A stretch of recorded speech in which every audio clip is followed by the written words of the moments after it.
Séminaire 10. L'angoisse. Jacques Lacan. Je dirais même au contraire, et que cette dernière référence, si proche, qu'elle peut vous apparaître problématique. J'ai tenu à la faire pour vous indiquer comment j'entends vous mettre à ce qui est ma question depuis le début, à quelle distance la mettre pour vous en parler, sans la mettre tout de suite dans l'armoire, sans non plus la laisser à l'état flou. À quelle distance mettre cette angoisse? Eh bien, mon Dieu, à la distance qui est la bonne. Je veux dire celle qui ne nous met en aucun cas trop de personnes à justement. Cette distance familière que je vous évoquais en prenant ces dernières références, celle à mon interlocuteur qui m'apporte in extremis mon papier, et celle à moi-même qui doit ici me risquer à mon discours sur l'angoisse.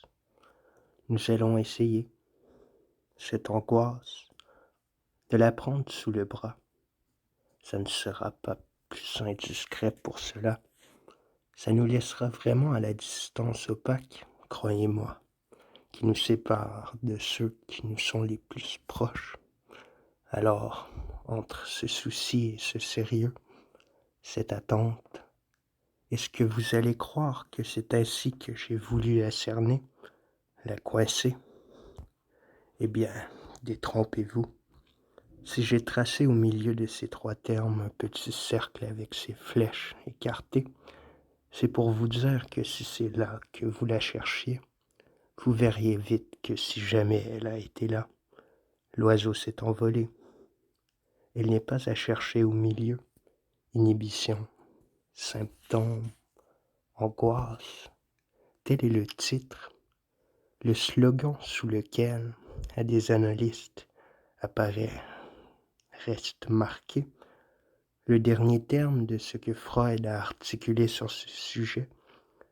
Je ne vais pas aujourd'hui entrer dans les textes d'inhibition, symptômes, angoisse, pour la raison que, comme vous le voyez depuis le début, je suis décidé aujourd'hui à travailler sans filet, et qu'il n'y a pas de sujet où le filet du discours freudien soit le plus près de nous donner une sécurité, fausse en somme, car justement, quand nous entrerons dans ce texte, vous verrez ce qui est à voir à propos de l'angoisse, qu'il n'y a pas de filet, parce que, s'agissant de l'angoisse, chaque maille, si je puis dire, n'a de sens qu'à justement laisser le vide dans lequel il y a l'angoisse.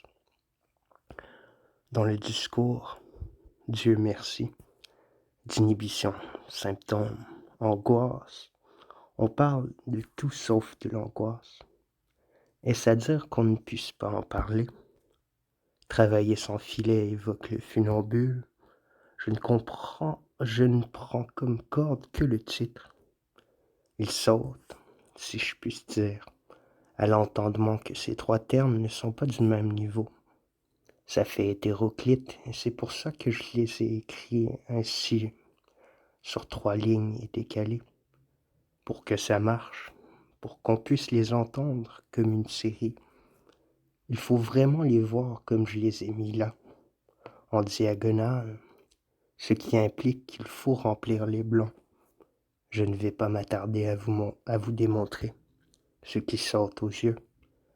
La différence entre la structure de ces 3 termes qui n'ont chacun, si nous voulons les situer, absolument pas les mêmes termes comme contexte, comme entourage. L'inhibition, c'est quelque chose qui est, au sens le plus large de ce terme, dans la dimension du mouvement. Et d'ailleurs, Freud, je n'entrerai pas dans le texte. Tout de même, vous vous en souvenez assez pour voir qu'il ne put pas faire autrement que de parler de la locomotion au moment où il introduit ce terme. Plus largement, ce mouvement auquel je me réfère, le mouvement existe dans toute fonction, ne fut-elle pas locomotrice? Il existe au moins métaphoriquement et dans l'inhibition. C'est de l'arrêt du mouvement qu'il s'agit. Arrêt. Est-ce à dire que c'est seulement cela qu'inhibition est fait pour nous suggérer? Facilement, vous objecteriez aussi freinage. Et pourquoi pas? Je vous l'accorde.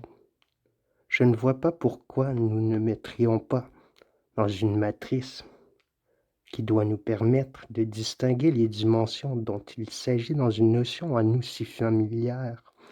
Nous ne mettrions pas sur une ligne la notion de difficulté et dans un autre axe de coordonnées, celle que j'ai appelée du mouvement.